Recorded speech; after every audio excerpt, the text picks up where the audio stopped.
Skills in drills are a great alternative to a mini-game situation. I find you can get more in when you use skills in drills, and it keeps the children on their toes. They know they're not going to be doing this for the whole lesson, so it keeps them interested and thinking, well, what we're going to do next. We are going to play the DVD game. Yes. I've got some buttons, so who can tell me what that button does? Kaya. Play. The resources you will need for the DVD player game are pictures of symbols that children can recognise from a DVD. For example, stop, pause and fast forward. So can everybody show me play? Very good. I start the game with the symbol play. This means that the children have to walk around the space, making sure they don't bump into each other. The next one is what? Following from this, I will then maybe ask the children to do pause, which involves the children jumping up and down on one spot. Your feet should be landing on the same spot each time. Stretch your arms up as well to try and get even higher. Okay. Fast forward. Now remember, fast forward is running on the spot. Ready? Go! 5, 4, 3, 2, 1, and stop. I use the symbol stop to get the children back on task. This involves the children getting into as small a shape as they can by crouching down. Hug your knees, so we're stop. Really small. The duration in which the children are doing each activity depends on their age and attention span. Okay, right. For the younger children, I tend to try and be quite quick with each activity. Pause. Bouncing on the spot. Reach up if you want to. Stop. However, I would suggest for Key Stage 2 that you introduce more activities such as skip, where the children skip around the space, and also slow motion, where the children act as if they're in slow motion.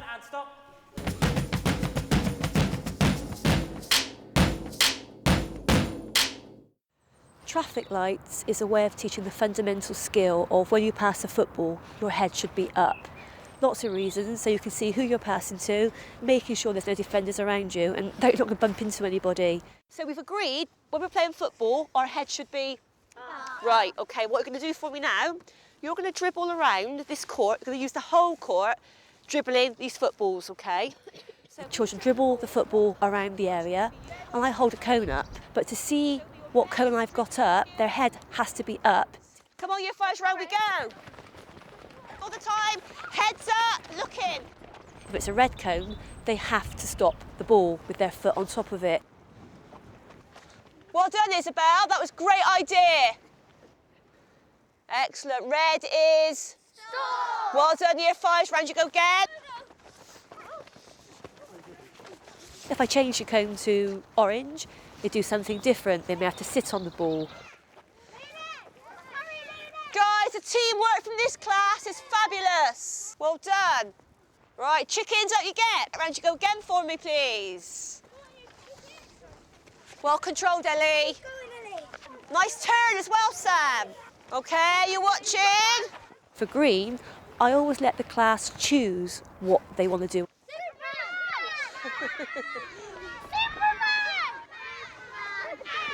It creates ownership, and I tend to take it a bit more seriously if they've chosen the last skill.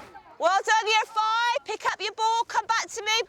What do you think I was most proud of then, Is? Teamwork.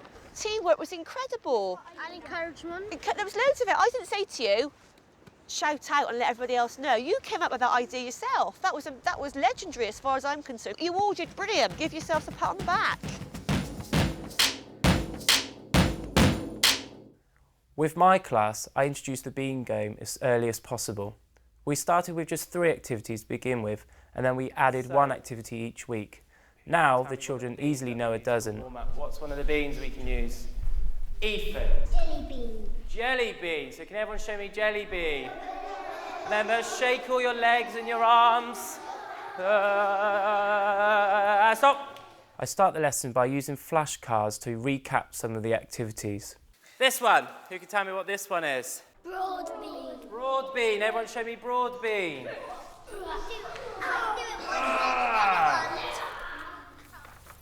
Mexican jumping bean. Then frozen bean. The throws and bean activity is really good to use if you want to get the children back on task. This is especially useful for the children who are easily distracted. Chili bean. Ooh. Okay, I'm bored of being the teacher now. I want to be like you, so I need someone to come and be the teacher for me.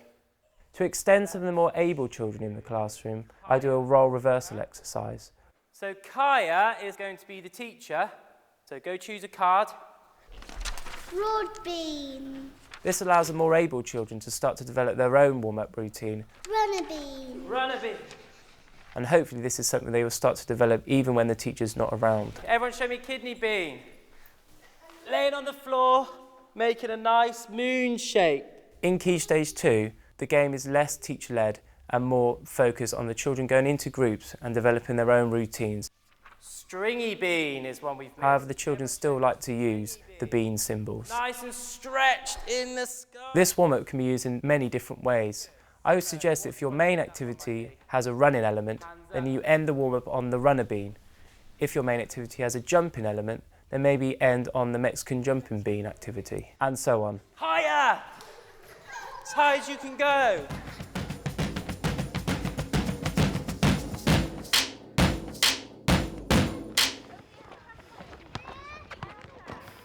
PE to me should be all about the whole class moving for the majority of the lesson. I think children should be puffed out at the end of PE, they should be red-faced, they should be physically exerted. Right, we're going to get straight into squares now, which is a great skill to get you in the mood for football, okay? Squares is a really great way of getting the whole class moving in a small situation. If you look at the guys behind you, they should have their square set up for us. Okay, guys, show us what you would do if this was your square. I found it a really good idea to get 3 or 4 children to demonstrate within the square before the whole class gets going. Good. Quick feet. Izzy's doing step-ups on her board, look. But all the time they're staying in their square. You ready to have a go, guys? The children set themselves up within 4 cones, and within that square, they do what they want with a football. Oh, get it, Terry. Well, stop! I find setting a learning objective early on during the session is a great way of pulling the best from the children. To get the certificate for today, what I'm looking for is praise and encouragement of each other. That sort of thing would hopefully spill over into the classroom and benefit their learning across the whole curriculum. Well done. Oh, thanks.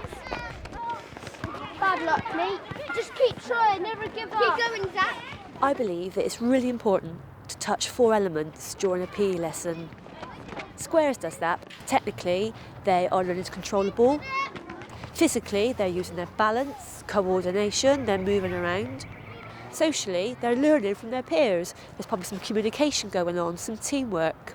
Psychologically, they've got to decision make. They've got to think, what am I going to do next? There's so much they can get from those 4 cones and the ball. Keep going with it. Well saved again. They can learn to stop a ball, do step-ups on and off the ball, dribble a ball through cones. It's looking good. Look at that. That's really skillful. Thanks. Well done. It's really easy to differentiate as well with squares. If someone's finding the activity a little bit tricky, quietly go around, make the square a bit bigger, just tap the cones out with your foot. If someone's doing really well, make the square smaller. Why am I making it harder for you? Because you know what you're doing. Go on, show me what you got. Well done, good man. Well controlled, Terry. Good lad. Is your square? Good man. Squares is also great to do at the start of a new sport, whether it's netball, hockey, basketball, because they can use whatever they need to use within that square. You can wander around and see who's at what level. Then when it comes to move on to perhaps paired activities, you can then perhaps put a less able child with a more abled one, and hopefully they'll learn from each other. I have to say, that was brilliant. You all encouraged each other, but this person encouraged people in a way that was very low-key, he was very quiet about it, and he's also very talented himself, but he's never, ever patronising to other people. And today, it goes to Troy. So well done, Troy. I've got to put your name on it, all right, to do it the rest of the classroom. Well done. Excellent. Well done, guys. Thank you.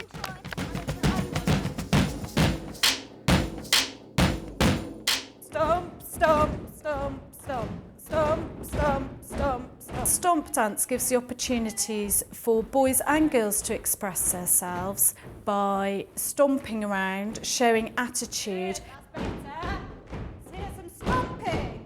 But it especially works really well for boys who may feel a little self-conscious about dance. This time we're going to stomp low, stomp high. To start with, we have a clear warm-up so we don't strain anything, and we do this by reviewing some of the stomp moves we've already learnt in the previous lesson.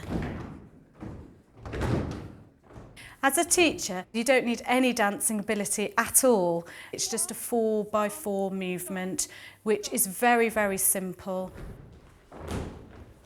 Before starting the main activity, make it clear to the children the expectations that you want them to achieve. Okay, so remember, clear starting, clear finishing, think about your moves. I think we should start low and then go high.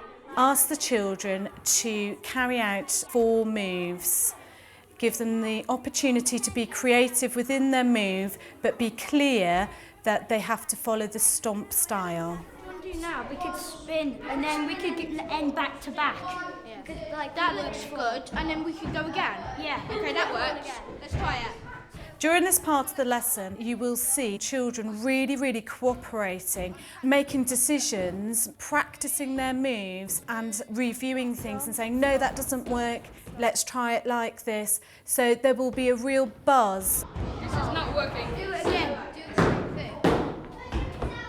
Once the children have worked together, they will perform the series of movements that they have created as a group. So you're going to do it once without the music, then you're going to do it once with the music.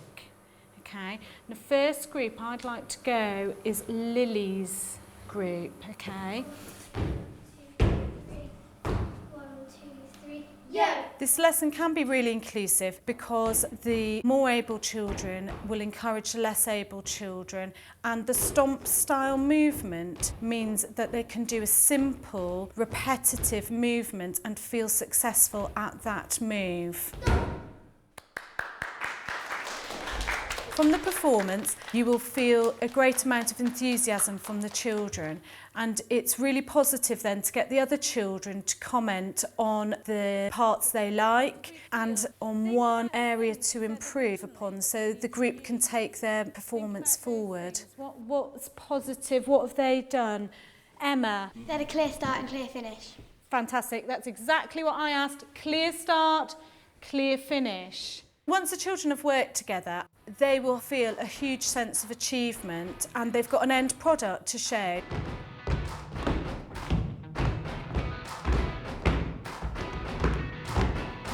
So to take this lesson forward, it would be nice to give the children opportunity to perform it to the whole school or to a different audience.